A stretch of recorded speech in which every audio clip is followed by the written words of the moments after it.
Semuanya dimulai dengan seorang anak laki-laki kecil yang memegang tongkat dan berteriak bahwa dia adalah seorang penyihir.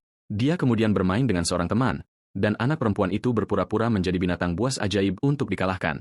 Sambil mengayunkan tongkat buatannya, bocah itu bersiap untuk serangan besar. Tanpa berpikir panjang, bocah itu memukul kepala temannya dengan tongkat tersebut. Anak perempuan itu mengeluh karena dipukul sungguhan, tetapi bocah itu mengatakan bahwa penyihir seharusnya memukul binatang buas. Mendengar itu, si anak perempuan berkata dia juga ingin menjadi penyihir, tetapi bocah itu menolaknya sementara seorang kakek memperhatikan mereka. Tak lama kemudian, kakek bernama Labus itu berkomentar betapa anak-anak itu sangat bersemangat pagi itu. Mendengar ini, keduanya mendekatinya dan bertanya bagaimana cara menjadi penyihir, tetapi sang tetua mengatakan itu tidak mudah. Dia menjelaskan bahwa penyihir, mage, adalah puncak kemanusiaan dan memerintah masyarakat dengan kekuatan warisan. Oleh karena itu, si kakek berkata bahwa sayangnya mereka tidak bisa menjadi penyihir. Seorang pemuda kemudian mempertanyakan ucapannya dan bertanya apakah rumor yang dia dengar itu benar. Kakek Labus menatapnya dengan rasa ingin tahu. Pemuda itu bertanya apakah benar ada binatang buas ajaib yang muncul di wilayah tersebut. Dengan ekspresi serius, Labus membenarkan rumor itu, membuat penduduk desa ketakutan. Kakek itu berkata bahwa seekor macan tutul raksasa yang diselimuti bayangan ditemukan di pintu masuk desa. Namun, seorang wanita menenangkan putrinya, mengatakan bahwa kepala desa pergi ke kota untuk menjemput seorang penyihir. Dengan itu, penduduk desa lainnya merasa lega, percaya bahwa binatang itu akan ditaklukkan. Sang ibu memperingatkan putrinya agar tidak pergi ke hutan demi keselamatannya. Sang tetua juga memperingatkan semua orang karena hampir mustahil menangani binatang buas tanpa penyihir. Pemuda yang tadi bertanya lagi apakah semua orang di desa sudah tahu berita itu, dan kakek mengiyakan. Lalu pemuda itu bertanya tentang anak laki-laki itu, tetapi si kakek tampak tidak tahu siapa yang dimaksud. Pemuda itu menjelaskan bahwa dia merujuk pada anak laki-laki dari bukit. Adegan berpindah ke seorang gembala bernama Turan yang sedang berbaring di rumput. Dia tampak bosan saat beristirahat bersama domba-dombanya.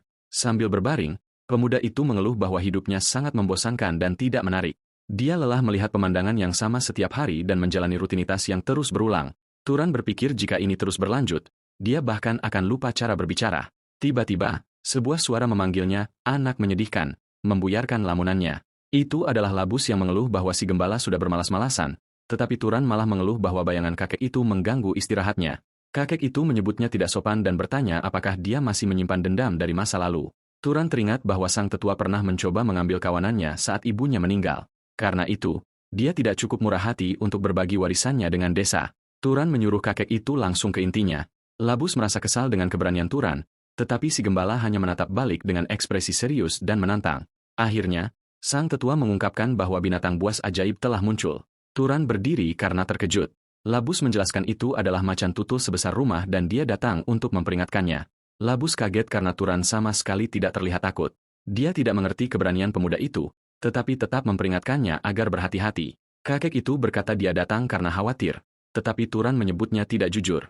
Turan menuduh Labus hanya mengkhawatirkan domba-dombanya, bukan dirinya, yang membuat kakek itu marah besar. Turan kemudian menyuruhnya pergi dan bahkan menghinanya dengan mengatakan napas kakek itu sangat bau hingga bisa membuat hidung membusuk. Dengan marah, Labus pergi sementara Turan mengelus salah satu dombanya. Sendirian, Turan mulai memikirkan binatang buas ajaib itu. Dijelaskan bahwa binatang buas ajaib adalah versi hewan dari penyihir karena mereka juga menggunakan mana. Dia merasa senang dengan ide penyihir yang akan datang ke desa karena akhirnya dia bisa melihatnya secara langsung. Namun, dia berpikir penyihir itu mungkin bukan orang hebat karena dipanggil oleh kepala desa kecil. Meski begitu, dia tetap penasaran. Tiba-tiba, Turan mencium bau aneh di udara. Terkejut, dia menyadari bau apa itu. Melihat ke langit, dia menyimpulkan bahwa aroma yang terbawa angin adalah bau darah. Saat senja, Turan memutuskan untuk mengikuti aroma tersebut melalui hutan. Bau itu semakin kuat saat dia mendekat. Tiba-tiba, Turan berhenti karena melihat sesuatu yang mengejutkan. Dia menemukan Labus dan penduduk desa lainnya telah diserang dengan kejam. Turan menyesal karena tidak menyangka sumber bau itu adalah Labus sendiri. Menganalisis tempat kejadian, dia menyadari hewan liar biasa tidak akan menyebabkan kerusakan sebesar itu. Ini pasti ulah binatang buas ajaib. Tiba-tiba, Turan mendengar suara aneh dan langsung waspada. Sebuah cakar raksasa dengan kuku tajam muncul dari bayang-bayang. Itu adalah makhluk gelap besar yang sangat menakutkan. Binatang buas ajaib itu menampakkan dirinya sepenuhnya di depan Turan. Pada saat ini, adegan memotong kembali ke bocah kecil yang tadi, yang bertanya seberapa kuat binatang-binatang ini. Ayahnya menjelaskan bahwa orang dewasa biasa tidak akan punya peluang melawan mereka. Bocah itu bertanya dengan takut apakah penyihir bisa mengalahkannya. Ayahnya membenarkan, mengatakan bahwa penyihir adalah orang-orang luar biasa yang lahir dengan kekuatan sihir dan bisa melenyapkan binatang buas hanya dengan satu kata. Kembali ke masa sekarang, Turan menghadapi makhluk itu tanpa rasa takut. Dia hanya mengucapkan kata, jatuh, dan binatang itu dipukul oleh sesuatu yang tidak terlihat. Monster itu bingung, tetapi tubuh Turan mulai bersinar dengan aura kekuatan merah yang intens. Dia menggaruk kepalanya, menyadari rencana pertamanya tidak berjalan mulus. Melihat tidak terjadi apa-apa, monster itu mengaum dan menyerang dengan ganas. Tanpa gentar, Turan berteriak agar makhluk itu berhenti. Dalam sekejap, tubuh monster itu teriris-iris oleh kekuatan misterius. Turan menyadari dia tidak bisa menghentikan serangan itu meski dia mau, dan dia terkejut sendiri. Namun, makhluk itu bersinar terang dan mulai beregenerasi seolah tidak terjadi apa-apa. Monster itu menyerang lagi, dan Turan harus mundur untuk menghindar. Melihat rencana pertamanya gagal, dia mengubah strategi. Turan mengambil sebuah batu kecil dari tanah dan memegangnya erat. Dia berkata bahwa seorang gembala harus bertindak seperti gembala dan menyiapkan ketapelnya. Turan menggunakan sihirnya pada batu tersebut, memerintahkannya untuk menjadi lebih kuat. Matanya bersinar keemasan saat dia fokus. Dia juga memerintahkan batu itu menjadi lebih cepat dan memutar ketapelnya dengan kekuatan penuh. Akhirnya, dia memberi perintah terakhir agar batu itu menembus musuhnya. Batu kecil itu melesat dengan kecepatan luar biasa, bersinar dengan energi biru, dan menghantam tepat di kepala monster itu. Ledakan kabut merah menyebar di udara. Batu itu menembus kepala binatang tersebut tanpa kesulitan. Monster raksasa itu akhirnya jatuh ke tanah, kalah. Turan berdiri diam saat tubuh tak bernyawa binatang itu jatuh di belakangnya. Dia berkomentar bahwa ini adalah pertama kalinya dia menggunakan kekuatan ini pada binatang buas ajaib. Dia bingung harus diapakan mayat itu dan berpikir untuk membuangnya ke jurang. Dia mengeluh karena pada akhirnya dia malah membantu penduduk desa. Sebuah close-up pada matanya mengungkapkan kebenaran. Dia sebenarnya adalah seorang penyihir. Sebuah ingatan dimulai. Turan menjelaskan bahwa dia menemukan kemampuannya 8 tahun lalu saat berusia 10 tahun. Dia menggunakan kekuatannya untuk membuat benda-benda melayang di rumah. Dengan gembira dia menunjukkan kayu bakar yang terbang kepada ibunya, tetapi ibunya muncul dengan ekspresi serius dan marah. Ibunya berteriak menyuruhnya berhenti. Itu adalah satu-satunya saat ibunya pernah marah. Ibunya berlutut di depannya dan memintanya berjanji untuk tidak pernah menggunakan kekuatan itu lagi di depan orang lain. Ibunya menjelaskan bahwa bangsawan dan ksatria diperlakukan berbeda karena mereka adalah keturunan pahlawan. Dia mengungkapkan bahwa kekuatan Turan diwarisi dari ayahnya yang merupakan seorang ksatria. Itulah sebabnya dia harus merahasiakannya agar tetap aman. Kembali ke masa sekarang, Turan telah menepati janji itu selama 8 tahun dan tidak berniat melanggarnya atau meninggalkan kehidupan terpencilnya. Tiba-tiba, dia mendengar suara gaduh di luar rumahnya. Seseorang menggedor pintunya dan berteriak menyuruhnya keluar. Saat Turan membuka pintu, sekelompok penduduk desa menatapnya dengan marah. Dengan menguap, Turan bertanya apa mau mereka. Salah satu pria menuduhnya telah mengakhiri hidup labus. Penduduk desa lain mencengkeramnya dengan kasar, menuduhnya menggunakan kakek tua itu sebagai umpan untuk menarik perhatian monster. Meskipun suasana tegang, Turan tetap tenang, menyadari bahwa kelompok itu hanya mencoba mencari seseorang untuk disalahkan atas kekacauan ini. Ia mengerti bahwa menyalahkannya adalah jalan keluar termudah bagi para pengecut yang tadi bersembunyi. Sambil tersenyum, sang pahlawan berkomentar bahwa mereka hanya ingin lepas tanggung jawab sebelum ada yang menunjuk mereka. Mendengar hal itu, pria tersebut menjadi sangat marah dan menerjangnya, meneriakkan nama sang protagonis dengan penuh kebencian. Namun dengan gerakan cepat, pemuda itu mengelak dari pukulan tersebut tanpa susah payah. Saat menghindar, si pemuda berpikir bahwa sihir bisa sangat berguna untuk menghadapi situasi yang menjengkelkan. Kemudian pemuda itu mendaratkan satu pukulan telak pada penyerangnya, menunjukkan bahwa ia bukan orang yang mudah dikalahkan. Pada saat itu, ia merenung bahwa jika kau menginginkan sesuatu dengan kuat, hal itu akan menjadi kenyataan dengan bayaran mana. Dengan tatapan serius, sang pemuda hanya membisikkan perintah sederhana, menyuruh lawannya untuk jatuh ke tanah. Si penyerang tersandung sendiri dan jatuh tersungkur ke rumput, tidak mengerti apa yang baru saja terjadi. Meskipun dikepung, sang gembala berjalan dengan tenang saat yang lain mencoba memukulnya tanpa hasil. Ia mencoba bertindak secara diam-diam agar tidak menarik perhatian yang tidak diinginkan dengan kekuatan tersembunyinya.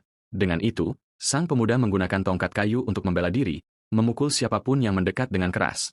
Bergerak dengan gesit, sang pahlawan mendominasi pertarungan dan menjatuhkan penduduk desa lainnya dengan satu pukulan cepat. Ia terus memberikan pukulan kepada tetangga-tetangga kasar yang berani masuk tanpa izin ke propertinya. Tiba-tiba, gagang alat-alat mereka patah di udara. Setelah berbenturan dengan sang protagonis, hasilnya adalah seluruh kelompok tersebut terlempar ke halaman, sementara si pemuda teringat bahwa ia telah hidup seperti ini selama 8 tahun. Akhirnya, penyihir itu mengamati orang-orang yang kalah dan menyatakan bahwa ia telah menghabiskan seluruh waktu ini untuk menyembunyikan rahasianya. Pemuda itu menyarankan agar mereka menggunakan semua energi itu untuk mengurus pemakaman Labis. Saat itu, sekelompok wanita muncul dan ia bertanya apakah mereka juga datang untuk bertarung, tetapi mereka menjawab tidak. Salah satu dari mereka berkata bahwa mereka hanya ingin melihatnya, membuat para gembala terdiam sejenak. Kemudian ia menyuruh mereka untuk membawa pergi orang-orang bodoh itu dan kembali masuk ke rumahnya sendirian. Pemuda itu berpikir bahwa pergi ke desa akan menjadi kekacauan dan mereka akan menggunakan kejadian ini untuk merundingkan harga. Namun ia tidak peduli dan memutuskan bahwa jika mereka mencoba macam-macam, ia bisa menghajar mereka lagi. Ia yakin hajaran tadi sudah cukup membuat mereka tidak akan kembali untuk sementara waktu. Tiba-tiba, seseorang mengetuk pintunya, dan sang gembala berpikir mereka benar-benar sudah gila. Ketukannya keras dan mantap, menunjukkan bahwa siapapun yang ada di luar tidak sedang bermain-main. Dengan marah, pemuda itu membuka pintu, berteriak dan bertanya siapa yang ingin terluka. Di depannya berdiri seorang pria tak dikenal dengan janggut dan pakaian pengelana. Menatapnya, orang asing itu meminta maaf dan bertanya apakah ia bisa menginap di sana sebentar. Karena dia sedang bepergian, sang protagonis terkejut dan kata, "Bepergian," terngiang di pikirannya sejenak.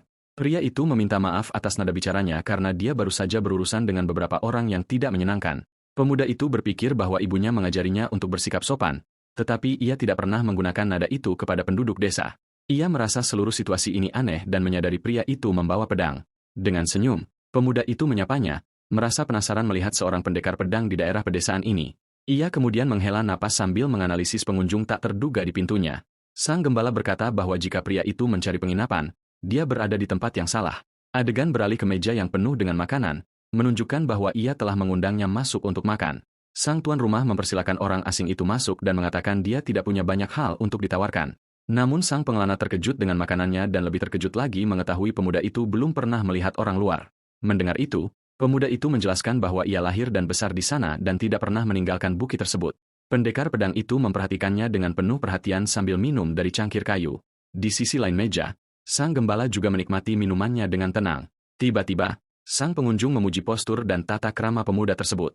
Ia berkomentar bahwa untuk seseorang yang selalu menjadi gembala, sopan santunnya sangat baik.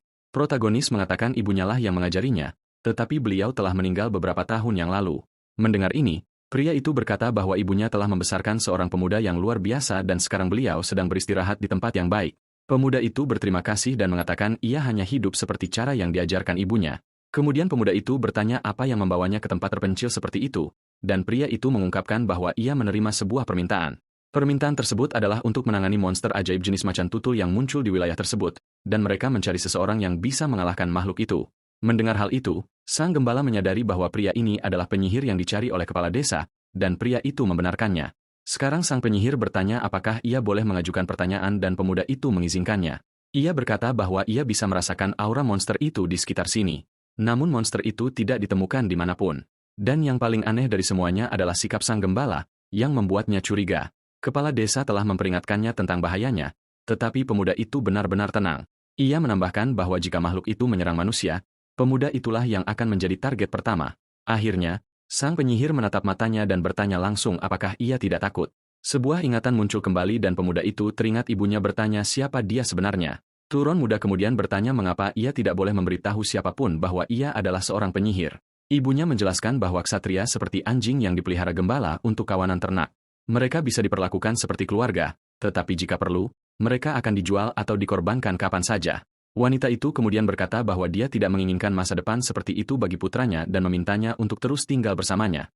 Maka, dia membuat putranya berjanji bahwa ia tidak akan pernah melupakan peringatan penting itu. Wanita itu memperingatkan bahwa jika penyihir lain mengetahuinya, mereka akan dipisahkan dan putranya akan dijadikan alat. Dengan itu, dia berkata bahwa untuk menjaga rahasia identitasnya, dia mungkin harus membungkam seseorang selamanya. Kembali ke masa kini, sang gembala menyadari bahwa momen yang sangat ditakuti ibunya akhirnya tiba. Sang pengunjung mendesak pertanyaannya, dan mata pemuda itu bersinar dengan cahaya kekuatan keemasan. Tidak memahami reaksinya, pendekar pedang itu terdiam sejenak, mengamatinya dalam keheningan. Namun sang penyihir tiba-tiba tersenyum dan berkata bahwa dengan wajah seperti itu, sang pemuda merusak leluconnya. Sang protagonis bingung dan bertanya-tanya lelucon macam apa itu. Ia meminta maaf dan mengatakan ia tidak punya selera humor yang bagus, tetapi pria itu menyuruhnya untuk tidak khawatir. Sang penyihir berkata bahwa keterkejutan itu normal karena ini adalah pertama kalinya ia mendengar lelucon seorang penyihir. Pada saat itu, sang pengunjung menyadari bahwa mereka bahkan belum memperkenalkan diri, dan mengulurkan tangannya sambil tersenyum. Ia berkata, "Senang bertemu denganmu," dan mengharapkan jabat tangan. Pemuda itu memperkenalkan dirinya sebagai Shirong, seorang gembala berusia 18 tahun, dan menjabat tangan pria itu. Keduanya saling menyapa secara formal untuk pertama kalinya sejak sang pengunjung tiba. Sang penyihir berkata ia berusia 75 tahun dan sang gembala berkomentar bahwa ia tidak terlihat setua itu. Pengunjung tersebut menjelaskan bahwa penyihir menua dengan lambat dan pemuda itu bertanya bagaimana ia bisa menjadi pengelana. Ia berkata ia melayani keluarga Arabian selama 60 tahun dan sekarang hanya ingin bepergian di hari-hari terakhirnya. Sambil tersenyum, sang penyihir merasa ide itu cukup romantis dan bersiap untuk membagikan sesuatu dengan pemuda tersebut. Sang gembala balas tersenyum, menunjukkan rasa ingin tahu pada apa yang ingin dikatakan pria yang lebih tua itu. Mendengar itu, pengunjung itu juga tersenyum lebar, menciptakan suasana yang sangat ramah di antara mereka. Mereka melanjutkan percakapan, dan si pemuda berpikir ia tidak pernah membayangkan ini akan sangat menyenangkan. Waktu berlalu cepat dan ketika mereka menyadarinya, hari sudah hampir fajar di luar. Terkejut, sang penyihir berkata ia bahkan tidak menyadari malam telah berlalu dan berkata sudah waktunya baginya untuk pergi. Ia kemudian meninggalkan koin perak di atas meja sebagai pembayaran dan menjelaskan bahwa itu adalah jenis yang paling murni. Pemuda itu menerimanya dan mendoakan keberuntungan dalam perburuan, tetapi pria itu menyuruhnya untuk tidak bersikap seolah ini adalah perpisahan. Sang pengelana bahkan bercanda bahwa dia mungkin akan kembali untuk makan gratis kapan-kapan. Keesokan harinya, sang penggembala membawa domba-dombanya merumput di bukit seperti biasa. Domba-domba itu merumput dengan tenang, menikmati hari yang cerah di ladang dengan senyuman di wajah mereka. Pemuda itu kemudian memberi perintah agar seluruh kawanan berkumpul. Mendengar panggilan tersebut, salah satu domba berhenti makan dan segera menoleh ke arah pemiliknya. Dengan patuh, seluruh kawanan berkumpul di sekitar gembala muda itu di tengah padang rumput. Dia merenung bahwa itu adalah pertama kalinya dia bertemu penyihir lain dan bahkan tidak ingat kapan terakhir kali dia berbicara sebanyak itu. Sambil mengelus seekor domba, dia mengingat ketenangan dan kegembiraan dalam suara pria itu. Pemuda itu menyimpulkan bahwa dari semua orang dewasa yang pernah dia temui, penyihir itu adalah orang yang benar-benar baik. Sendirian bersama kawanannya, dia berpikir bahwa dia selalu menganggap ksatria sebagai anjing pemburu bagi para bangsawan. Sang penggembala bertanya-tanya bagaimana hasil perburuan itu karena sudah tidak ada lagi monster sihir di Bukit Arrow miliknya. Sementara itu, sang penyihir berjalan melewati hutan dan menyadari memang tidak ada lagi monster di sekitar sana. Dia merasa situasi ini sangat aneh dan ada sesuatu yang janggal dari seluruh cerita ini. Sang pendatang melihat tanda-tanda pertempuran, tetapi tidak dapat merasakan jejak aura makhluk tersebut. Dia kemudian menatap sebuah pohon dan bertanya-tanya apakah monster sihir itu sudah diburu oleh orang lain. Pria itu bertanya-tanya siapa yang bisa menjatuhkan monster itu dan apakah kepala desa memanggil penyihir lain selain dirinya. Tetapi bagaimanapun juga, sang pendekar pedang merasa lega karena yang terpenting adalah monster itu telah dikalahkan. Tiba-tiba, penyihir itu merasakan sesuatu yang aneh dan ekspresi leganya berubah drastis. Terkejut, pria itu berbalik dengan cepat saat merasakan kehadiran jahat yang mendekat. Pada saat itu, sebuah cakar mengerikan dengan kuku raksasa muncul dari kegelapan di depannya. Makhluk itu menampakkan diri, dan itu adalah versi busuk yang aneh dari monster yang menyerang desa. Dia kemudian menyadari bahwa itu adalah corpse puppet, boneka mayat, sebuah marionete yang terbuat dari tubuh monster. Terkejut, pria itu bertanya-tanya siapa di dunia ini yang tega melakukan hal sekejam itu. Tanpa sempat berpikir, makhluk besar itu menerjang dan mencoba menghancurkannya dengan cakar bayangannya. Dengan gerakan cepat, sang penyihir menghindar dan hantaman monster itu menciptakan kawah di tanah. Dia menjelaskan bahwa hal ini terjadi jika mana tidak diserap, dan tidak ada penyihir yang akan sebodoh itu. Kemudian sang pendatang terbang ke atas dan menyerang boneka mayat itu dengan ledakan energi yang kuat. Dia yakin seorang penyihir yang menjatuhkan monster itu sebelumnya, tetapi dia tidak mengerti mengapa mereka membiarkannya seperti ini. Dia menepis ide tentang ksatria pemula karena seseorang yang tidak berpengalaman tidak mungkin bisa menjatuhkan monster ini. Sambil menciptakan bola api, dia bertanya-tanya apakah orang yang melakukan ini memiliki tujuan lain. Terlepas dari itu, dia harus mengakhiri ini dan bersiap menyerang dengan seluruh kemampuannya. Pria itu kemudian menembakkan ledakan energi yang kuat ke arah makhluk bayangan itu, tetapi yang mengejutkan, boneka mayat tersebut berhasil membatalkan kekuatan sihirnya. Terkejut, sang penyihir menyadari bahwa mana monster ini jauh lebih kuat darinya. Tiba-tiba, makhluk itu menghilang ke dalam hutan, membuatnya bingung. Dia mengerti bahwa monster itu berniat menggunakan sihir untuk menyerang balik dan mencarinya di dalam hutan. Pada saat itu, bayangan musuh muncul secara diam-diam tepat di belakang penyihir malang itu. Makhluk itu kemudian muncul dari bayang-bayang dan menyerangnya dengan ekor penuh duri. Tanpa sempat bereaksi, pria itu terkena serangan telak dan berakhir terluka parah dengan lengan yang cedera. Dia menyadari ini bukanlah sesuatu yang bisa ditangani oleh ksatria biasa. Kekuatan dampaknya melemparkannya jauh, membuatnya berguling di atas rumput hutan. Terbaring di tanah, dia berpikir bahwa dia tidak pernah membayangkan akan bertemu monster level ini di sekitar sini. Melihat makhluk itu mendekat, sang penyihir bertanya-tanya apakah ini akan menjadi ajalnya. Namun dengan senyum penuh tekad, pendekar pedang tua itu memutuskan dia tidak akan menyerah. Dia tidak akan kalah tanpa perlawanan dan berjanji akan membawa makhluk itu bersamanya jika harus mati. Kemudian pria itu memusatkan seluruh mananya ke tangannya untuk satu serangan terakhir yang nekat. Dengan itu, makhluk tersebut bergerak untuk memberikan pukulan terakhir, siap untuk mengakhiri pertarungan. Sang penyihir berkonsentrasi dan menunggu saat yang tepat untuk menggunakan kekuatannya dengan kekuatan penuh. Tanpa berpikir panjang, dia melompat dan terbang ke arah monster itu untuk melakukan serangan balik. Tiba-tiba, sebuah cahaya biru kecil muncul di tengah hutan, menarik perhatian semua orang.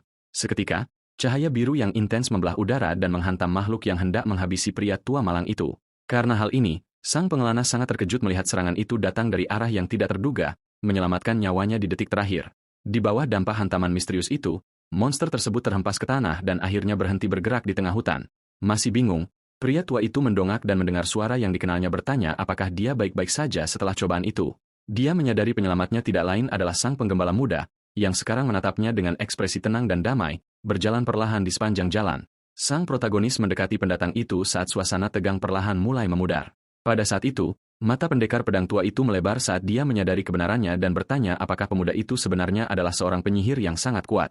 Meski terkejut, sang veteran mempertanyakan mengapa pahlawan itu menyembunyikan identitasnya selama mereka mengobrol di rumahnya. Kemudian pria itu ingin tahu mengapa anak itu memutuskan untuk membantu padahal dia bisa saja melarikan diri tanpa menoleh ke belakang. Pemuda itu memberikan senyum kecil dan mulai menjelaskan alasannya dengan cara yang sangat sederhana dan langsung kepada teman barunya. Pada saat ini, adegan berubah ke sebuah ingatan di mana seekor anjing sedang beristirahat di lantai kayu rumah sang protagonis. Duduk di meja, keduanya berbicara tentang kehidupan sementara hewan peliharaan itu beristirahat dengan tenang di dekat kaki mereka. Dengan itu, pemuda tersebut berkomentar bahwa dengan keahlian sang pendatang, dia bisa menghasilkan lebih banyak uang dengan bekerja di tempat lain. Penasaran, sang pahlawan bertanya apa yang begitu menyedihkan dari kehidupan penduduk desa sehingga sang tetua merasa sangat kasihan pada mereka. Sambil menghela napas, sang veteran menjelaskan bahwa orang-orang itu hidup terisolasi dan tanpa perlindungan terhadap bahaya dunia yang kejam ini. Mendengar hal ini, gembala muda itu merenungkan bagaimana semua penyihir mewarisi kekuatan para dewa dan harus mengikuti takdir mereka sendiri. Kemudian pria tua itu tersenyum dan berkata dia merasa bangga bisa melindungi rakyat jelata yang tidak berdaya, tetapi mengakui bahwa tidak semua koleganya berpikiran sama. Dengan itu, sang protagonis menunjukkan bahwa dia memahami pelajaran tersebut dan senyum kepuasan muncul di wajahnya selama dialog tersebut. Dia menyatakan bahwa setiap orang di dunia yang luas ini memiliki pemikiran mereka sendiri dan cara unik dalam menjalani hidup. Pada saat itu, kekuatan dampak menciptakan gelombang kejut kuat yang menyapu seluruh hutan, mengakhiri pertempuran melawan kejahatan untuk selamanya. Berlari melewati hutan, sang penyihir berkata mereka perlu melarikan diri karena makhluk itu berada di level lain. Dia menjelaskan bahwa hanya seorang bangsawan yang bisa mengalahkannya dan menyuruh pemuda itu untuk memperingatkan kepala desa. Sendirian, pendekar pedang itu bersiap untuk melawan monster itu dan mengulur waktu untuk melarikan diri. Namun sang veteran mengakui bahwa dia hanya membual dan tidak tahu berapa lama dia akan bertahan. Kemudian sang penggembala memotong pembicaraannya dan menyuruhnya untuk tidak khawatir karena semuanya baik-baik saja. Pemuda itu berkata bahwa jika serangan terakhir tadi berhasil, mereka akan selamat. Dan sebuah batu bersinar saat itu. Pendekar pedang itu terkejut dan bertanya apakah pemuda itu bahkan tidak menggunakan kekuatan penuhnya. Ksatria veteran Korn kemudian menyadari bahwa ini bukanlah pertemuan yang kebetulan. Dengan itu, beberapa batu mulai melayang di udara dengan energi biru yang intens. Sang protagonis melepaskan kekuatannya dan menjadi jelas bahwa dia bukan sekadar ksatria pelarian biasa. Sambil tersenyum, pemuda itu mengungkapkan bahwa dia juga penasaran untuk menguji batas kemampuannya sendiri. Dikelilingi oleh batu-batu yang melayang, penyihir muda itu bersiap untuk menghadapi makhluk bayangan raksasa tersebut. Namun ksatria yang lebih tua berteriak bahwa dia tidak akan mengizinkannya karena lawannya terlalu kuat. Dia mengatakan mereka perlu menggabungkan kekuatan, tetapi monster itu sudah menerjang untuk menyerang sang protagonis. Tanpa ragu, sang penggembala menembakkan sinar energi biru yang kuat yang membelah udara. Sang veteran menyadari dia nyaris tidak bisa bereaksi dan hanya akan menghalangi pertarungan sekarang. Jadi, dia mengerti dia tidak berguna saat ini dan menurunkan tangannya yang bersinar. Penyihir itu memutuskan tugasnya sekarang adalah membantu bakat pemuda itu berkembang. Tepat setelah itu, sang pahlawan melepaskan ledakan mana yang luar biasa yang menghancurkan sebagian hutan. Meski begitu, pemuda itu menggerutu kesal karena serangannya tidak memberikan efek yang diharapkan. Kemudian, dia mencoba sebuah tendangan, tetapi kakinya menembus tubuh monster itu tanpa menyebabkan bahaya apapun. Pendekar pedang itu berteriak putus asa bahwa kamu tidak bisa melukai hantu dengan serangan fisik. Melihat makhluk itu maju, sang penggembala bertanya bagaimana dia bisa mengalahkannya. Kemudian pria yang lebih tua menjawab bahwa dia perlu menggunakan api, dan anak itu menjulurkan tangannya. Dia menambahkan bahwa pemuda itu juga bisa menggunakan kekuatan kilat untuk menang. Dengan itu, api menghantam monster tersebut, tetapi serangan itu tampaknya tidak berpengaruh padanya.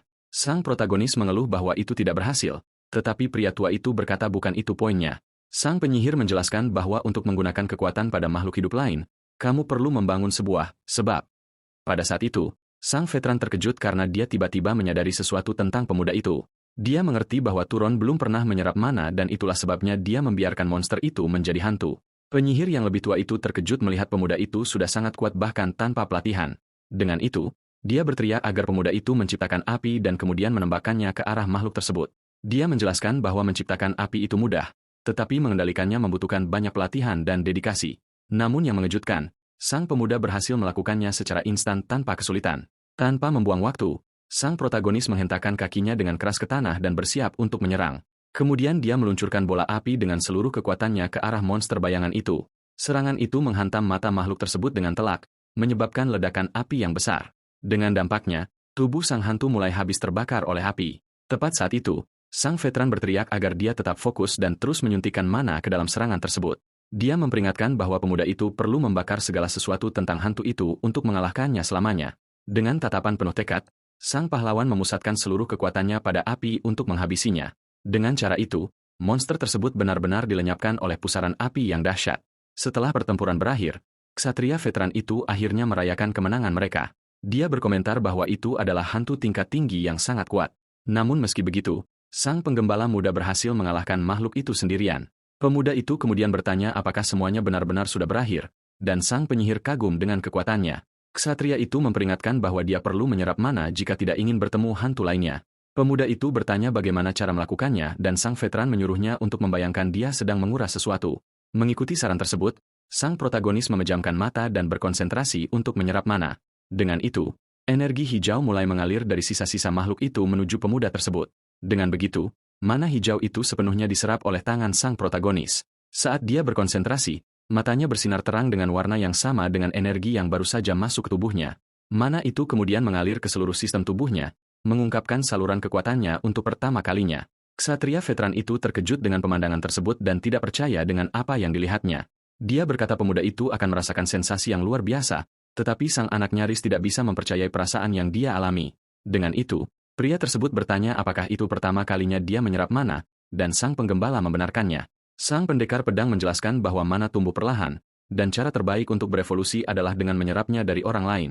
Namun karena ini adalah pertama kalinya bagi pemuda itu berarti potensinya berada di level yang berbeda. Dengan demikian, dia menyimpulkan bahwa sang penggembala muda adalah seseorang yang sangat istimewa, dan sang pahlawan menjadi tegang. Sang penyihir memanggil nama pemuda itu untuk menarik perhatiannya dan memecah keheningan yang canggung. Ia membungkuk dan meminta maaf, lalu bertanya dari keluarga bangsawan mana pemuda itu berasal. Sang penggembala kemudian memanggil namanya, yang mengejutkan sang ksatria veteran hingga ia menatapnya lekat-lekat. Pemuda itu menyuruhnya untuk membersihkan lukanya terlebih dahulu, dan sang penyihir akhirnya menyadari luka di lengannya.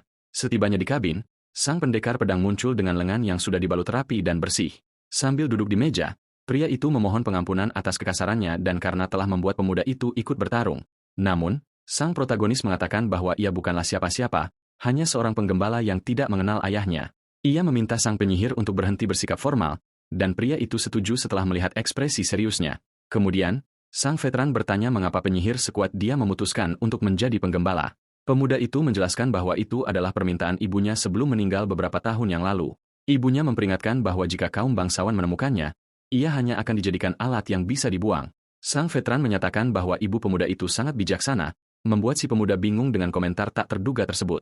Pria itu melanjutkan bahwa ibunya tidak sepenuhnya salah, meski sang penggembala mengira ibunya hanya terlalu protektif. Ia menjelaskan bahwa kekuatan besar para penyihir selalu membawa konflik dan menyebutkan perang 20 tahun lalu antar keluarga bangsawan. Pada saat itu, diperlihatkan pertempuran antara keluarga Arabian dan Zahar di mana ribuan orang kehilangan nyawa. Dari 3.000 ksatria yang melayani keluarga Arabian, lebih dari 900 tewas dalam bentrokan sengit tersebut. Dengan sedih, pria itu menceritakan bahwa semua teman dan kenalannya adalah bagian dari sepertiga orang yang tidak selamat itu. Ia mengingat teman-teman bahkan keluarganya yang dihabisi oleh musuh, menyisakan dirinya sebagai satu-satunya penyintas. Sang pengembara menyatakan bahwa nyawa seorang pejuang bisa lenyap jauh lebih cepat daripada rakyat jelata. Namun, ia menunjukkan bahwa ibu pemuda itu salah soal bakat anaknya. Sang tamu mengakui kehebatan pedangnya sendiri, namun mengakui bahwa pemuda itu mengalahkan hantu tersebut dengan kemudahan yang mengejutkan. Ia menyatakan bahwa potensi sang penggembala setara dengan tingkat bangsawan tinggi. Pemuda itu terdiam merenungkan kata-kata teman barunya. Ia bertanya apakah cerita tentang ayahnya yang seorang ksatria adalah bohong, dan pria itu menjelaskan tentang kasus-kasus langka. Sang veteran menyarankan agar pemuda itu meninggalkan bukit tersebut untuk melihat dunia. Saat ditanya alasannya, ia menjawab bahwa kemanusiaan masih membutuhkan lebih banyak pelindung. Pria itu kemudian meminta maaf karena lupa bahwa si pemuda masih sedikit memahami cara kerja sihir. Ia menjelaskan bahwa kemampuan garis keturunan adalah sifat yang diwarisi dari nenek moyang kuno, dan itulah yang memisahkan kelas sosial. Sang penyihir bertanya apakah ada mantra yang terasa terlalu mudah atau kemampuan alami yang tidak membutuhkan mana. Sang pahlawan bertanya-tanya apakah bukan kekuatan mana yang membuatnya secara fisik lebih kuat dari orang lain. Akhirnya, ia menyebutkan indera penciumannya yang tajam, dan pria itu menegaskan bahwa hidung yang tajam bisa jadi merupakan kemampuan garis keturunan. Ia menambahkan bahwa keahlian senjata lempar adalah ciri khas keluarga Arabian, namun cukup umum ditemukan. Saat sang penggembala meminta penjelasan lebih lanjut, ia menyadari sang tamu mulai bersikap aneh. Dengan tatapan teguh, sang veteran menyatakan bahwa ia sudah tahu kemampuan pemuda itu mirip dengan keluarga bangsawan mana. Ia mengungkapkan bahwa kemampuan tersebut milik salah satu keluarga besar kerajaan yang dikenal sebagai para pemburu. Pria itu mengungkap bahwa itu adalah keluarga Zahar, rival besar yang berperang melawan keluarga Arabian. Mendengar hal ini, sang pemuda terkejut dan terdiam. Nama keluarga rival itu bergema di pikirannya. Ia sulit percaya bahwa ia termasuk dalam garis keturunan Zahar yang telah menyebabkan banyak penderitaan bagi teman barunya tersebut. Ia bertanya-tanya apakah ia membawa darah terkutuk yang sama dengan para penjahat perang. Namun, sang veteran memecah keheningan dengan nada tenang, meletakkan tangan di bahu pemuda itu, dan memintanya untuk tidak khawatir karena ia tidak terlibat dalam perang masa lalu. Dengan senyum lembut, sang tetua mengatakan bahwa dendam hanya akan membuat penderitaan tidak berakhir. Ia menjelaskan bahwa jika pemuda itu mencari kekuatan, ia pasti akan bergabung dengan keluarga Zahar karena bakat luar biasanya. Namun, sang veteran percaya pada kebaikan hati sang pemuda yang rela mempertaruhkan rahasia hidupnya demi menyelamatkan orang asing. Ia merasa pemuda baik seperti dia mungkin bisa mencegah perang baru di masa depan. Akhirnya, sang protagonis memutuskan untuk turun dari bukit dan menjelajahi dunia. Sang veteran senang, namun memperingatkan agar tidak pergi terburu-buru demi kesehatannya. Pemuda itu berjanji hanya akan pergi setelah luka temannya sembuh total. Pelajaran pun dimulai. Sang veteran menjelaskan bahwa sihir membutuhkan mana. Ia mengangkat 3 jari dan mengatakan bahwa tingkat kesulitan sihir ditentukan oleh 3 faktor. Garis keturunan, lineage ditentukan oleh keluarga, contoh, keluarga Raista yang bisa menyembuhkan tanpa latihan. Afinitas, affinity keakraban dengan elemen, seperti pemuda itu menciptakan bola api seolah sedang melempar batu. Kausalitas, causality konsep yang paling penting namun sulit dipahami, bahkan oleh sang veteran sekalipun. Pria itu bertanya apa yang akan terjadi jika pemuda itu mencoba menyerangnya secara langsung hanya dengan mana. Ia mengonfirmasi bahwa hasilnya akan lemah karena kurangnya kausalitas, sebab akibat, dan mendemonstrasikannya pada sebuah cangkir. Air di dalamnya mulai mendidih, dan sang penyihir menjelaskan bahwa hal ini terjadi ketika tidak ada penyebab untuk sebuah hasil. Melihat demonstrasi tersebut, sang penggembala berkata bahwa ia kini sedikit lebih memahami konsepnya. Pahlawan kita menjelaskan bahwa untuk mengalahkan seseorang, ia perlu menciptakan sebuah sebab, seperti melemparkan bola api. Mendengar itu, sang veteran merasa terkesan dan bahkan bercanda bahwa pemuda itu bisa saja menjadi seorang sarjana. Namun, pemuda itu bertanya mengapa ia membutuhkan hal ini saat menghadapi binatang buas ajaib jika ia bisa mengendalikan hewan biasa. Sang pendekar pedang kemudian mengungkapkan bahwa perbedaan besar di antara keduanya adalah mana yang dimiliki makhluk-makhluk tersebut. Protagonis memahami bahwa penyihir yang baik tidak hanya menggunakan mana, tetapi juga memahami prinsip-prinsipnya. Pemuda itu bertanya apakah garis keturunan Zahar juga memiliki sihir khusus, dan pria itu membenarkan bahwa mereka ahli dalam lacak. Dengan itu, sang veteran menantangnya untuk mencoba menggunakan kemampuan tersebut, dan sang penggembala menerima ujian itu saat itu juga. Ia kemudian memejamkan mata dan berkonsentrasi, berharap agar suara maupun aromanya tidak dapat dideteksi. Pada saat itu, asap putih mulai keluar dari tubuhnya saat ia memfokuskan seluruh energinya. Ksatria yang lebih tua memperhatikannya dengan rasa ingin tahu dan bertanya-tanya apakah mantra pemuda itu benar-benar berhasil. Tiba-tiba, sang protagonis menghilang dari kursi, hanya menyisakan jejak cahaya keemasan di lantai. Terkesan, sang pendekar pedang mengonfirmasi bahwa mantra itu berhasil karena ia tidak lagi bisa melihat pemuda di depannya. Pria itu menjadi tegang, melihat kekuatan dari kemampuan yang sangat ia takuti di masa lalu. Ruangan itu tampak kosong karena sang pemuda berhasil sepenuhnya menghapus keberadaannya dari lingkungan sekitar. Dengan cahaya yang intens, sang penyihir muncul kembali di ruangan, menunjukkan bahwa mantranya sukses. Sang veteran mengatakan bahwa ini adalah kemampuan yang mengerikan dan sangat ditakuti oleh ksatria Arabian. Namun, ia memperingatkan bahwa meskipun kuat, kemampuan tidak terlihat ini tidaklah terkalahkan dan memiliki kelemahan. Pria itu memutuskan untuk mengajarinya beberapa metode pelatihan. Namun, pemuda itu bertanya apakah tidak berbahaya membantu seorang musuh. Ksatria itu mengingatkannya bahwa pemuda itu telah menyelamatkan nyawanya dan bahkan merawat luka-lukanya dengan tangan di dadanya. Pria yang lebih tua itu menegaskan bahwa ia sepenuhnya mempercayai karakter sang protagonis. Adegan beralih, dan kepala desa berteriak kaget karena sang penggembala akan menjual domba-dombanya dan pergi. Dengan perlengkapan lengkap untuk perjalanan, Sang pahlawan menghadapi kepala desa yang mengeluh karena ia pergi tanpa memberitahu siapapun. Penyihir itu bertanya sambil tersenyum mengapa ia harus mempedulikan pendapat orang lain mengenai propertinya sendiri. Ia memperingatkan bahwa jika mereka tidak membeli dombanya dengan harga yang pantas, ia akan melepaskan semuanya dan pergi. Mendengar hal itu, pria yang sebelumnya pernah dipukuli memanggil kepala desa karena takut akan ancaman sang penggembala. Kepala desa menggerutu karena ia tahu pemuda itu adalah orang yang menepati janji. Tanpa pilihan lain, ia menyerahkan sekantong koin kepada pemuda itu, mengesahkan penjualan tersebut. Tetua desa menyuruhnya melakukan sesuka hati, dan kedua pelancong itu akhirnya meninggalkan desa. Kemudian, sang penggembala ingat bahwa desa berutang kompensasi kepada sang penyihir dan menawarkan diri untuk menagihnya. Namun, sang veteran mengatakan ia tidak akan mengambil apapun karena pemuda itulah yang mengalahkan binatang buas ajaib tersebut. Dengan senyuman, sang pahlawan setuju dan keduanya melanjutkan perjalanan menyusuri jalan tanah. Setibanya di hutan, sang pendekar pedang mengatakan bahwa mereka harus berpisah. Pemuda itu berkata bahwa ia mengerti dan berterima kasih atas semua bantuan dan pelajaran yang diterimanya.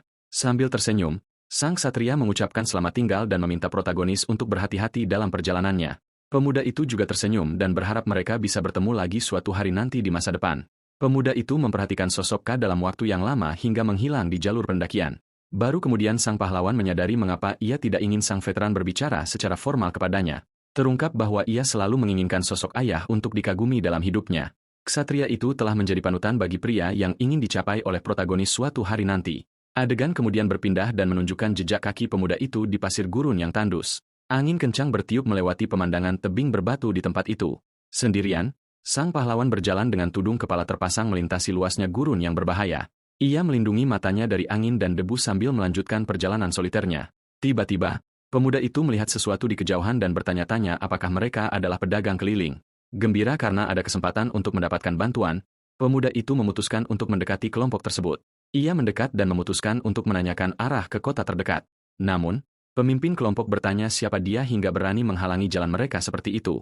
Pria itu memberitahu bahwa dengan mengikuti jalan tersebut, ia akan sampai di kota bernama Murai, dan sang pahlawan mengerti. Pemuda itu berterima kasih atas informasinya dan bersiap melanjutkan perjalanan. Tiba-tiba, salah satu pria menghentikannya dan menyuruhnya menunggu sebentar. Pria itu bertanya apakah dia akan pergi begitu saja setelah mendapatkan apa yang diinginkan. Ia kemudian berkata bahwa jika menerima sesuatu, maka harus memberikan sesuatu sebagai imbalan. Mendengar hal itu, seluruh kelompok menghunus pedang mereka dan menyuruh pemuda itu segera melepaskan tasnya. Sang pahlawan akhirnya menyadari bahwa ia telah masuk ke dalam jebakan dan bahwa mereka sebenarnya adalah bandit.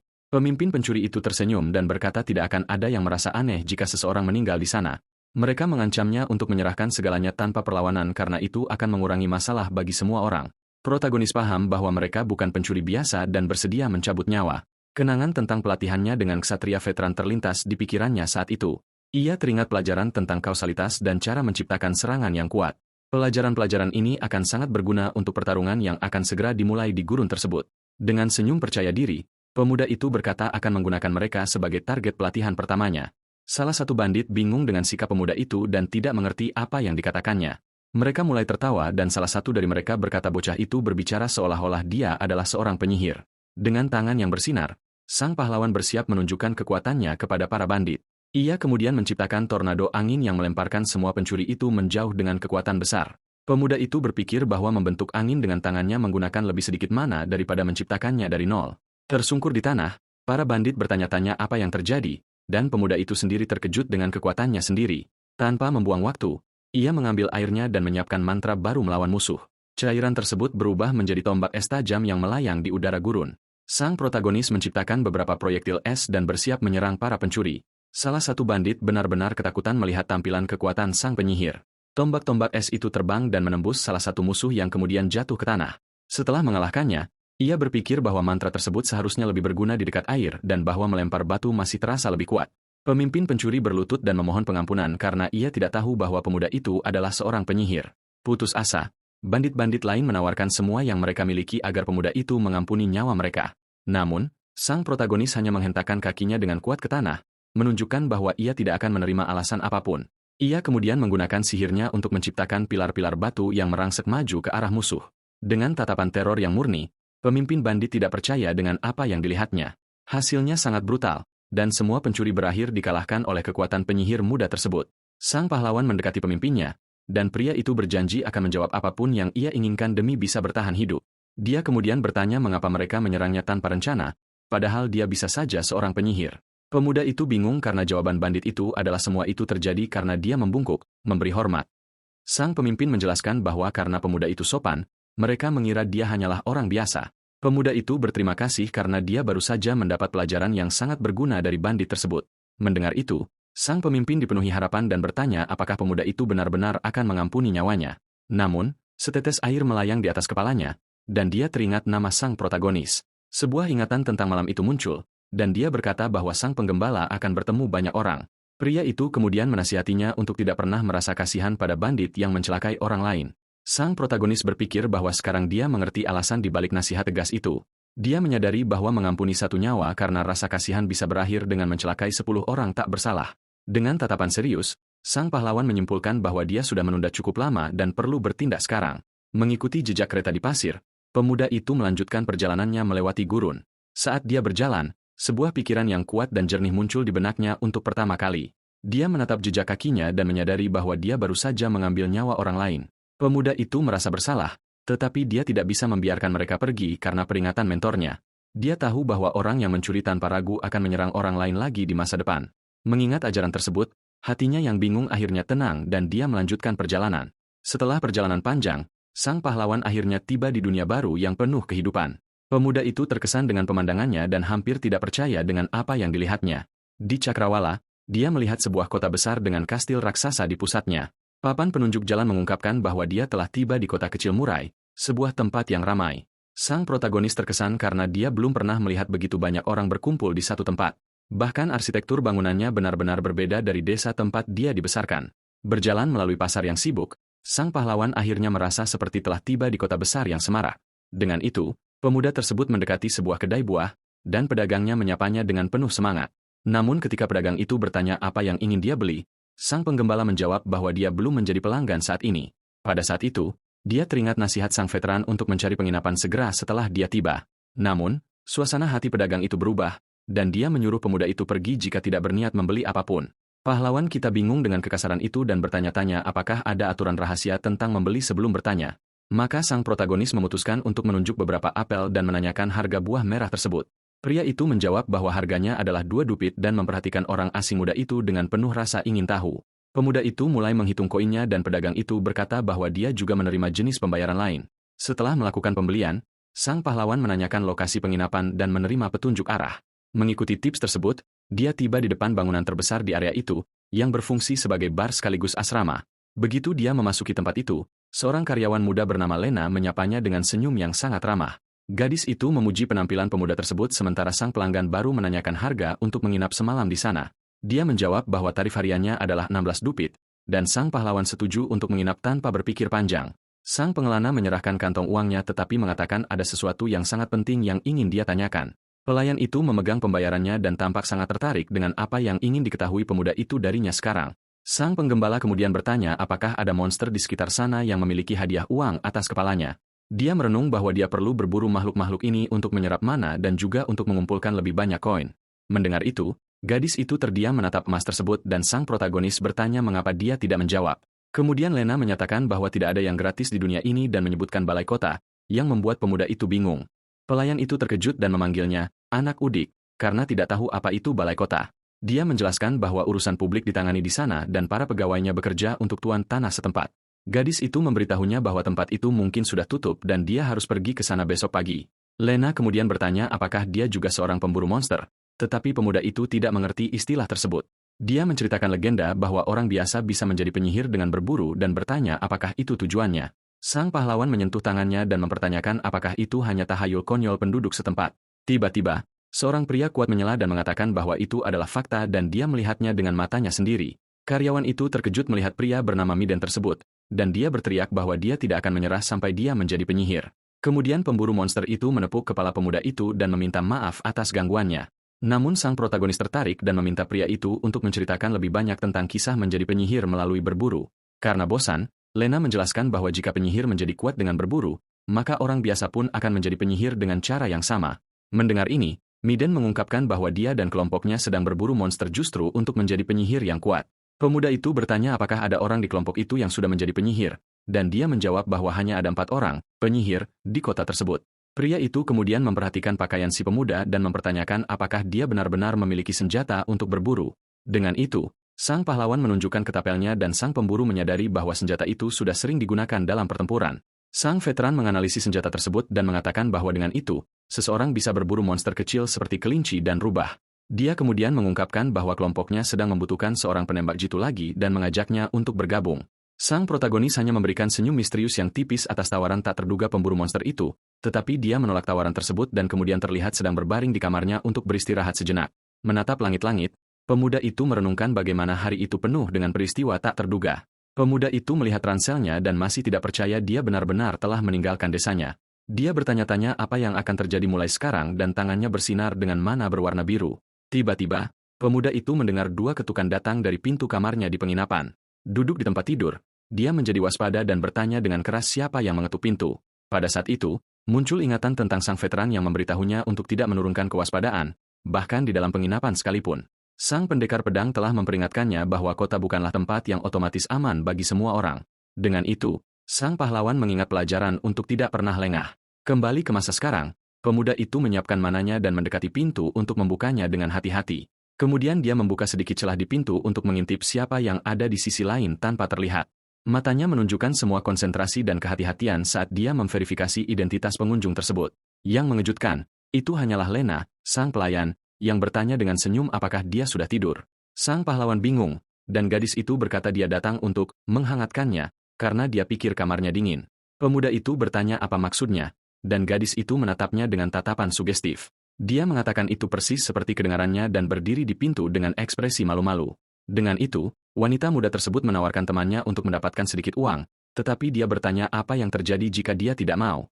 Gadis itu kemudian mendekat dan berkata dia tidak boleh berbohong karena wajahnya menunjukkan segalanya, tetapi sang protagonis hanya menutup matanya dan memasang wajah seperti biksu yang telah mencapai pencerahan. Pelayan itu benar-benar terkejut dan tidak bisa berkata-kata oleh sikap tak terduga pemuda itu. Ingatan lain tentang penyihir yang lebih tua muncul di mana dia berteriak dengan putus asa untuk tidak melakukan hal itu. Sang pendekar pedang telah memperingatkannya untuk berhati-hati karena banyak gadis tipe seperti itu yang bisa membawa penyakit. Dulu, pemuda itu teringat peringatan mentornya agar tidak terbuai oleh nafsu. Tak lama kemudian, gadis itu pergi dengan kesal dan sang pahlawan berpikir bahwa hidup di kota pun tidaklah mudah. Sambil berbaring, ia merenung bahwa pertama toko buah dan sekarang Lena, kota-kota ternyata cukup dingin. Sementara itu, salah satu pemburu monster mendekati bosnya untuk bertanya. Ia bertanya mengapa sang pemimpin ingin membawa pendatang baru itu, padahal dia tidak terlihat berguna. Maidon menjawab bahwa sikap sombong pemuda itu akan membuatnya menjadi umpan monster yang sempurna, namun kenyataannya, anak itu mengingatkannya pada masa mudanya dan dia merasa khawatir dengan senjata anak tersebut. Sang pemburu berpikir jika si pemula tetap berada di dekatnya, dia mungkin bisa bertahan hidup sedikit lebih lama. Sang protagonis kemudian tersenyum tipis di tempat tidurnya saat dia mendengarkan percakapan itu melalui dinding. Dia menyadari bahwa mungkin kota ini tidak sedingin dan sekejam yang dia bayangkan. Keesokan harinya, pemuda itu pergi ke balai kota besar untuk akhirnya memulai perjalanannya. Di dalam, seorang karyawan menyapanya dengan sopan dan bertanya bagaimana dia bisa membantu. Sang pahlawan bertanya apakah dia seorang pejabat, dan pria itu balik bertanya akan terlihat seperti apalagi dia jika bukan pejabat. Kemudian, pemuda itu langsung ke intinya dan mengatakan dia datang untuk berburu monster, membuat pejabat itu terkejut. Pada saat itu, sang penggembala teringat pada veteran yang mengatakan bahwa dunia tidak akan baik kepadanya. Sang penyihir menjelaskan bahwa tidak ada alasan bagi dunia untuk menjadi baik dan metode agar diperlakukan dengan baik itu sederhana. Mentornya menasihati agar dia mengungkapkan bahwa dirinya adalah seorang penyihir, dengan begitu orang-orang biasa akan menghormatinya. Kembali ke masa sekarang, karyawan tersebut menyerahkan selembar kertas berisi permintaan perburuan monster. Dia memperingatkan bahwa pemuda itu tidak boleh mengambil poster tersebut. Jadi dia harus melihatnya lalu mengembalikannya. Melihat gambarnya, sang pahlawan bertanya apakah itu seekor gagak, dan pria itu mengejeknya, bertanya apakah itu terlihat seperti kucing. Karyawan itu memperingatkannya untuk membawa tubuh monster tersebut, karena jika mananya tidak dibubarkan, ia akan menjadi hantu. Sang protagonis mengatakan dia sudah tahu dan bahwa meninggalkan tubuh binatang ajaib diancam hukuman mati. Dengan itu, dia teringat apa yang terjadi sebelumnya dan menyatakan bahwa dia tidak akan mengulangi kesalahan yang sama. Kemudian pemuda itu bertanya apakah para ksatria tidak berburu, dan pria itu menjawab mereka tidak punya waktu. Dia menjelaskan bahwa tugas ksatria adalah menjaga ketertiban di kota, bukan berburu di luar. Dengan nada merendahkan, pejabat itu mengatakan bahwa pekerjaan semacam ini adalah untuk orang buangan seperti pemuda itu, yang kemudian pergi. Saat melihat pemuda itu pergi, pria itu berpikir bahwa satu mayat lagi akan menumpuk di luar. Pada saat itu, mata monster gagak itu terbuka dengan cahaya yang kuat dan menyeramkan. Namun, Makhluk itu diperlihatkan sudah kalah di lantai aula dengan luka besar di dadanya. Para karyawan menunduk dengan sangat terkejut dan tidak percaya dengan apa yang terjadi. Semua orang terkesan karena sang pahlawan kembali dengan tubuh monster itu dengan sangat cepat. Pemuda itu kemudian mengonfirmasi bahwa dia berhasil mengalahkan makhluk itu sendirian. Dia bertanya bagaimana cara menerima hadiahnya dan pejabat itu terbata-bata mengatakan bahwa mereka akan membayar. Dengan itu, pria itu menyerahkan sekantong koin dan menyuruh pemuda itu pergi beristirahat. Sementara itu, yang lain menganalisis tubuh monster tersebut dan terkesan karena sayapnya masih utuh. Salah satu petugas kemudian menyadari bahwa protagonis belum pergi dan masih berdiri di sana. Pria di resepsionis bertanya mengapa dia masih di aula dan belum pergi ke penginapan. Sang pahlawan kemudian bertanya apakah ada monster lain yang layak diburu di daerah tersebut. Terkejut dengan pertanyaan itu, karyawan tersebut tidak percaya pemuda itu masih bisa berburu lebih banyak lagi. Adegan kemudian berpindah dan menunjukkan hidangan termahal dari menu penginapan di atas meja. Lena menyajikan pesta makanan dan mengatakan dia tidak pernah bermimpi seseorang seperti dia akan mengalahkan 30 monster dalam 3 hari. Dia berkomentar bahwa dia pasti telah menghasilkan banyak uang, dan pahlawan muda itu menikmati makanannya dengan gembira. Namun pemuda itu menjawab dengan serius bahwa uang bukanlah satu-satunya tujuannya dalam perjalanan ini. Dia menjelaskan bahwa tujuannya adalah mana monster, dan berkat itu dia menjadi jauh lebih kuat. Protagonis menyadari bahwa mananya telah meningkat beberapa kali lipat sejak dia bertemu dengan pendekar pedang veteran. Namun, dia merasakan adanya batasan dan berpikir akan sulit untuk berevolusi hanya dengan mana dari makhluk-makhluk lemah. Pelayan tersebut bingung dengan apa yang baru saja dikatakan pemuda itu kepadanya. Dengan itu, pemilik dan gadis itu melihat ke meja yang kosong dan terkejut karena dia memakan semuanya sendirian. Pria itu mengatakan bahwa meskipun kurus, pemuda itu makan banyak dan Lena senang dia menikmatinya. Sang pahlawan berterima kasih kepada mereka dan mengatakan makanannya lezat. Namun saat dia hendak pergi, seseorang menghentikannya. Seorang pria kuat mencengkeram pakaian protagonis dari belakang untuk menarik perhatiannya. Dengan itu, sekelompok penindas menghadapinya dan bertanya apakah dia sedang memakan sesuatu yang enak sendirian. Salah satu dari mereka memanggilnya si tiang kacang, dan mengatakan dia mendengar pemuda itu telah menghasilkan banyak uang. Kemudian si berandalan itu menyarankan agar dia memberikan sumbangan kepada rekan-rekannya dan mencoba menamparnya. Namun protagonis dengan mudah menangkis pukulan itu, membuat penyerang sangat terkejut. Dengan tatapan tenang, sang pahlawan secara ironis bertanya apakah pria itu tidak ingin sedikit sumbangan. Penindas itu marah dan menyuruhnya untuk tidak sombong sambil menyiapkan pukulan berkekuatan penuh. Pemuda itu mengelak dan mendaratkan pukulan kuat yang membuat musuhnya terpental dengan kekuatan besar. Tanpa membuang waktu, preman lainnya mengambil bangku kayu dan menyerang untuk menghajar sang pahlawan. Namun pemuda itu menghentikan serangan dengan satu tangan dan menghancurkan bangku itu menjadi kepingan seketika. Dengan cengkeraman yang kuat, protagonis memutar pipi penyerang lainnya dengan sangat mudah. Dan dengan cahaya di tangannya, penyihir muda itu menghabisi preman tersebut yang jatuh kalah ke lantai. Lena, sang pelayan, muncul dengan senyum paksa, meminta mereka untuk menghentikan keributan. Dia kemudian berteriak sekuat tenaga bahwa mereka tidak boleh berkelahi di dalam penginapan.